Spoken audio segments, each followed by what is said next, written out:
16:41 p.m. The mother takes a pillow and forces it over the child's head. The child struggles to breathe. After 8 seconds, the mother removes the pillow, but then replaces it for 3 seconds, and then lifts the child roughly by the arm. A nurse enters the room after being alerted by covert video surveillance observers. These pictures from the United States show a mother who attempts to suffocate her child before nursing staff intervene.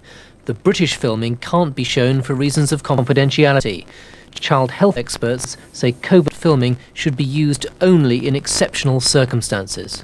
Most of us have the gravest reservations about undertaking covert surveillance. It's against everything that we believe in. We're normally completely open and honest with parents and families. We're forced occasionally and very rarely into this situation when we've no other way of protecting the child. Parents cleared of abuse have criticised the methods used at the hospitals in London and Stoke-on-Trent. Paediatricians who took part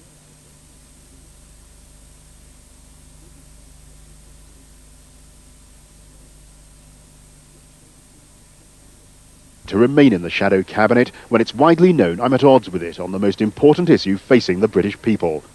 On the Tory policy against a European currency, he says this risks leaving us marooned by events, marginalised in debate and alienated from sections of the electorate who would normally look to us as their instinctive home.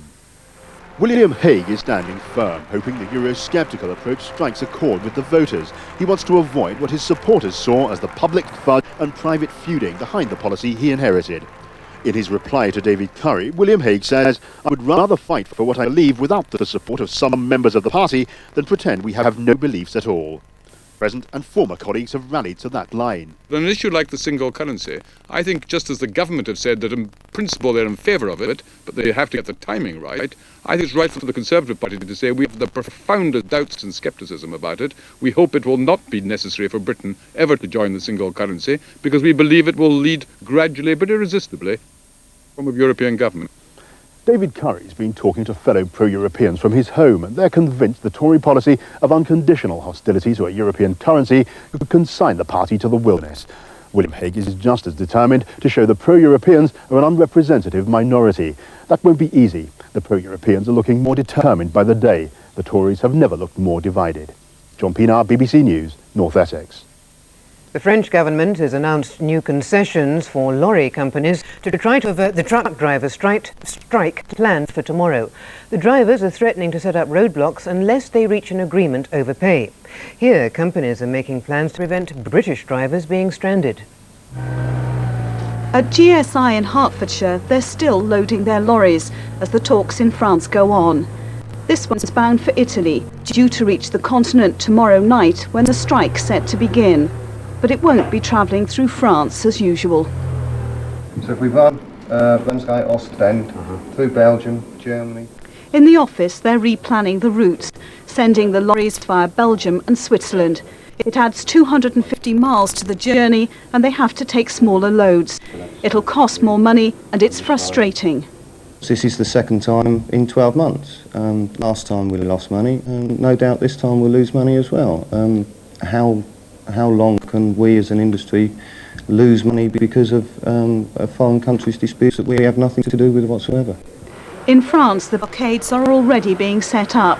French lorry drivers stopped supplies, leaving 3 big petrol depots in Rouen, a signal of what could follow at the ports and on the motorways.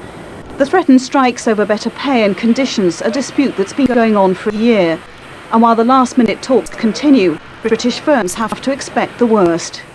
GSI estimate they could lose at least £1,500 a day during the strike. Their anger is partly directed against the EU, which they feel can't guarantee their right to free movement and free trade in Europe. Valerie Jones, BBC News, Hertfordshire. An investigation has begun into the cause of a house fire that killed a family of 5 at Skelmersdale in Lancashire. Firefighters found the bodies of 2 adults and 3 children in an upstairs bedroom early this morning. Neighbours had tried to rescue the family, but were beaten back by the smoke. It was a fierce blaze which virtually gutted the 2-storey house. Neighbours were awoken just before dawn by the sound of shouting. One man tried to break into the building to reach those inside. I broke the front door window to see if I could get into the hallway, but there was no.